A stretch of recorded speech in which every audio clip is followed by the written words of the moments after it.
Hey guys, long time no see. Welcome back to the channel. I know it's been a while. I've been waiting on some parts and coming up with some more ideas for some videos for you guys. And there's a couple of things I want to go over on the bikes. So check it out. Some of you, I don't know what it is, the comment section just gets lit up with how wide these panniers are. Tusk makes them, and they are offset, 6 inches, 4 to 6 inches past the seat and the exhaust and whatnot. For some reason, people freak out when they say, oh, it's so wide or whatever. Yeah, perfect. That's what I was going for. This is the biggest pannier setup you can get on this bike, as far as I know. In the comment section, if you know of a bigger one that's wider or has more volume, let me know. I'd love to see it.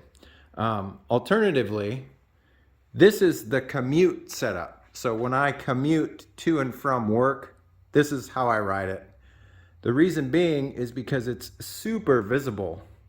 And the road that I go on is single lane, and it's got a lot of twisties in it. So I'd rather be more visible than not.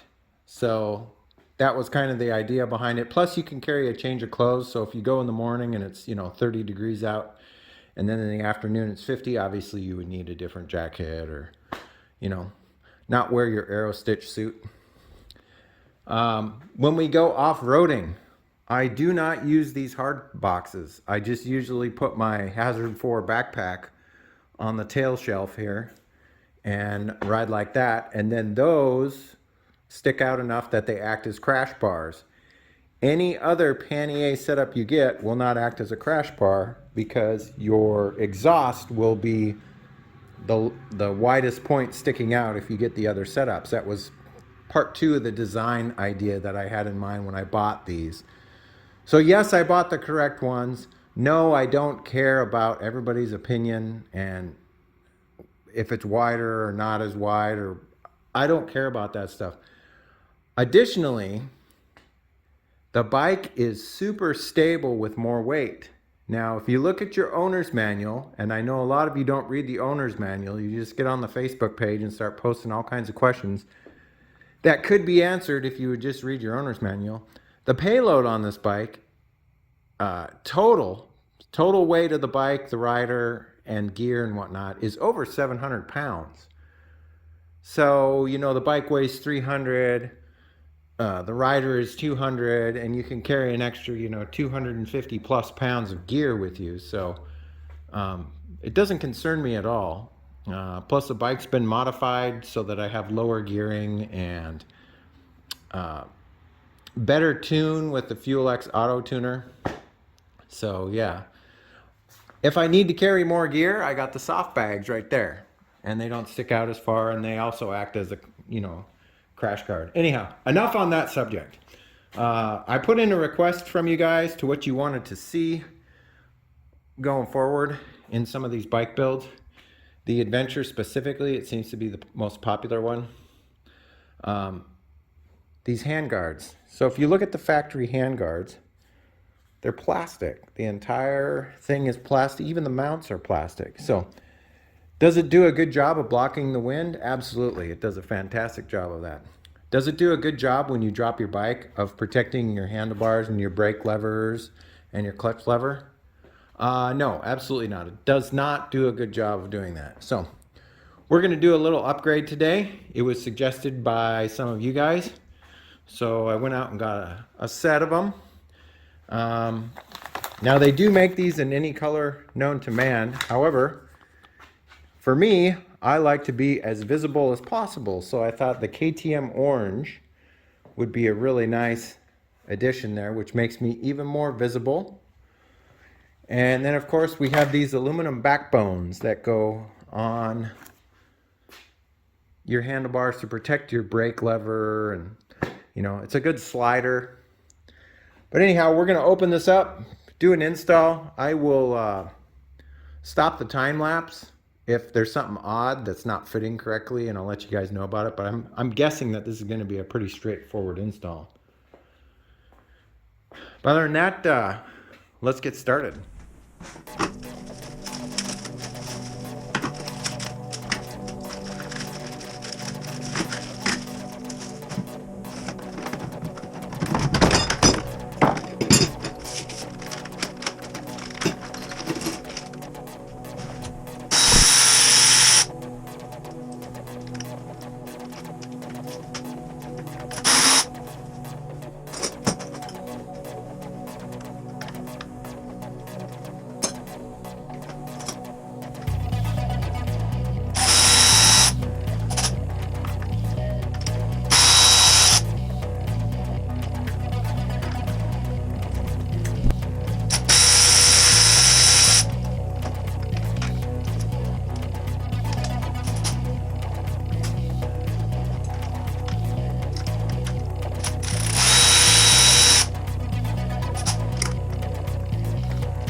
Well, there you go, guys. Just like that. Super simple. There was nothing odd about the installation. I used blue Loctite 42 on all the necessary parts and pieces, and they bolted on just fine. No interference with anything out of the ordinary. They clamp on where the original ones did, so it shouldn't be a big deal. So yeah, I will leave a link in the description for these. A lot of places are out of stock on these, so I will do my best. I happen to find these ones on Amazon, so I'm sure there might be some more on there. I don't know. I will try and find you guys some links to that. They will be down in the description as always. But other than that, I think that's probably going to be it for this episode, guys. You're going to want to stay tuned to the channel. We've got a bunch of other stuff coming up. Some general maintenance on the LMTV for an upcoming trip that we're going to have. And there might be some more 390 adventure fun coming up from your requests on Facebook and down in the comment section on previous videos. But other than that, I hope you guys are staying safe, taking care of each other, and as always, I will catch you next time. See you later. Bye-bye.